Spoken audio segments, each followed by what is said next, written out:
Good morning, everybody. So I want to make sure that you guys do a test of your different sizes of clay before you start on your big main mandala inspired bowl, just because sometimes it doesn't quite react the way that you think it's gonna. So I've already rolled out a really small piece, and to make that piece I just had this really small ball. You can use any color you want. So if you want to use some of the colors that you didn't particularly like, because this one you can keep it if you like it, you don't have to keep it, but where you're just practicing. So I kind of flattened it out a little bit with my fingers first off, and now I'm going to roll it. And remember, if you don't have this clear roller, that's okay. You're just going to use your purple pencil, and it really literally does the same thing. It's just smaller and purple. So once you have that little piece here, I'm going to do mine side by side. I'm going to do a good one and a not so good one. So I've got my two pieces. I'm going to scoot them a little bit into the center. I've got my two pieces here, and I'm working on top of a piece of paper again. And it was just a scrap paper that I had left over from before. And when you're making the little coils and when you're making the little shapes and stuff, it can actually be really useful for flattening out the little shapes to have that extra piece of paper around. Because like if I take this ball and I roll it into a teardrop shape, and I'm going to show you in a second that I want it to be as flat as I can. So if I flatten it out on the paper, sometimes it'll come up on my finger, but if it's on the paper and it doesn't come off on my finger, then it's easier to kind of like go and, you know, peel it off that way. So I like kind of flattening things on top of a piece of paper. So what I want to show you first is what I mean by it spreads a lot. So I have just rolled out this little teardrop, and I think this is where a lot of students were kind of running into some issues the other day, is when they were kind of thinking about doing this, is they were rolling out their teardrop shapes and they were still leaving them round and they weren't flattening them out really. So like I took this shape, and if I squish it on here just a little bit, see how it still has a lot of thickness to it? So it's still pretty thick. Okay, so if I take that and I roll that on here, see how much that spread? That's a lot, right? And even if I went this direction, I don't need to, but that spread a lot. It doesn't look like the teardrop shape anymore. It's okay, but it just doesn't look the way that we were thinking it was going to look, right? So what we want to do instead is you can start with that teardrop shape, but you want to make sure that you flatten it out, right? So you can still make a little teardrop shape, but you want to flatten it out and make sure that it's the size that you kind of want, or pretty close anyway.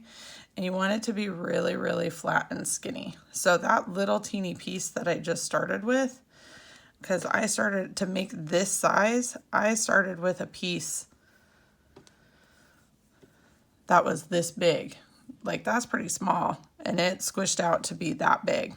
And that's really big, okay? So you really, really want to smush it and make it as flat as you can, okay? And make sure that it's already in the shape that you want. So that way, when you lay this down, it is still going to spread, but it'll keep its shape better and it won't spread quite as much. So now I'm going to go ahead and do this one. If it gets stuck to your pencil, just clean your pencil more, because sometimes if your tool isn't clean, it'll stick more. Okay. There. So I cleaned off my tool and now it doesn't stick. So this still spread out a lot because I started with a big piece, but you can see the difference where like this one you can still see the shape, and this one is still like twice as big and there's no shape, right? Okay, so now I can layer stuff though. So I've already made this one in this color, and it's really, really teeny and really, really thin. So I can add that one on. I can add that one on right there. And again, it's going to spread again, but it's not going to be as much. So that one, because it was so small and so thin, it really kept its shape. So the goal here is to keep your pieces super teeny and super thin so that they will do the shapes that you're wanting them to do. So now if I add in my little purple shape, I'm going to kind of point it a little bit more. Blink, blink.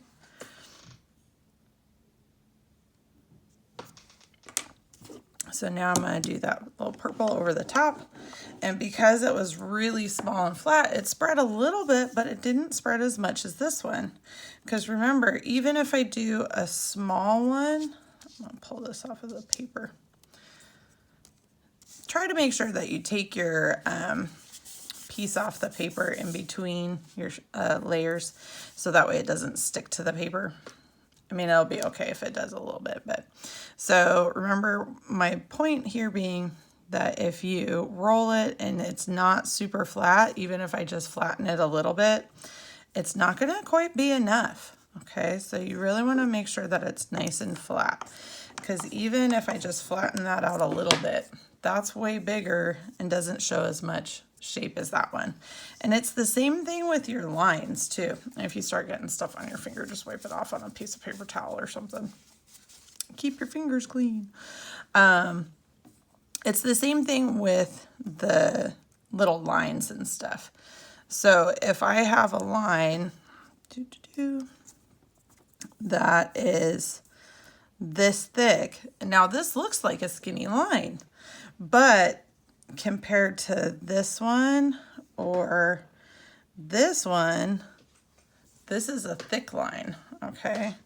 So I want to make sure, you know, if I use a thick line, it's going to spread a lot. So if I added this one onto here and I wanted to make that shape,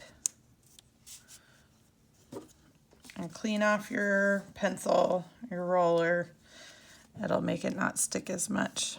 Okay, so if I roll out this one, even though it was kind of a small line, it still spread a lot, right? Whereas if I do, I'm gonna make this into a smiley face just cause, or maybe I'll make it into a frowny face since it's the bad one. I'm gonna make it into a frowny face. Now it looks like it should be on SpongeBob.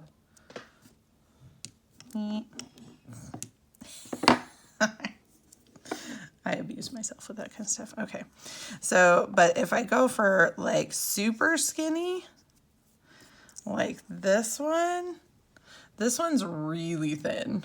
So I could, you know, form this one into my cool little lotus leaf if I wanted to. Now the smaller ones, they are more difficult to work with as far as, you know, getting it to be where you want it to be. So it takes a little more effort, but the more you practice at it, the easier it gets. So if I take this one, I can kind of squish it on there like that. I think that looks pretty good. All right, so I'm gonna roll it around. I have a little piece of yellow on there I'm trying to hide. Okay, so if I take this one and I roll it, it still whitens out a little bit, but it's not as much as my little SpongeBob fish, right? So I could still make it even smaller if I take little teeny dots and I make little teeny dots that are super small like I showed in the other video. I can make even smaller little designs and patterns and stuff. So my point here being, like, this one's not horrible, but this one has a lot more detail in it. So make sure that when you're making your stuff, you're making it really small and super flat, okay? All right, thanks everybody.